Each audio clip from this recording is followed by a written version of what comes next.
song Natalie inspired by?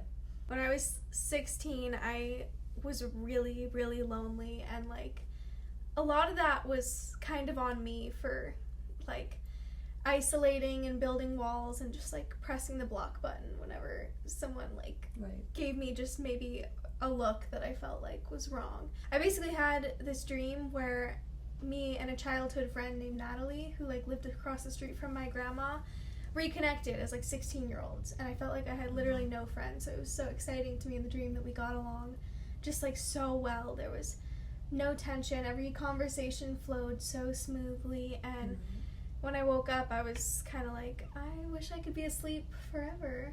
And then I was like, yeah, let's you think probably about that. shouldn't have those thoughts or say that Right. out loud. So I sat down and wrote the song Natalie. But I saw, it's so weird to think of like, to conceptualize TikTok being a thing 6 years ago, but I saw a TikTok that day of like, it was this boy who had an acoustic guitar, and he wrote a song about like being infatuated with this girl that he saw, and I was kind of like, that's kind of how I felt about my dream. So I got my acoustic guitar and I wrote the song, and I really wanted to, like, I was really deep in a Gravity Falls phase at this point. I don't know if you've seen that show, of course. but there's like that like big finale moment where Mabel's in her dream world, and it's like everything's perfect and tailored to her, and she like almost stays there, but at the trial her brother convinces her to come back to reality because of that strong tie she has to reality, that relationship, that friendship she has with her brother.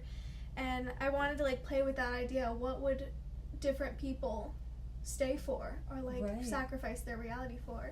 And that's where the tagline kind of came in, which what would you lose yourself for? It's like everyone's is different. Everyone wants something different more than anything, and the people with less strong ties to reality are going to be more susceptible to something like that could take away their reality. And that's how it kind of became an extended metaphor for addiction. Is for some people, the thing they would lose themselves for is something addictive like that. And I'd written a lot of songs about my life, and I was getting kind of bored with that. And that's around the time that Folklore by Taylor Swift came out, and she had that love triangle where she wrote from like everyone's perspective, and I was like, that sounds really fun. I want to do that, but I want to take it a step further and like have different vocalists be portraying these different characters, so you can really hear the story.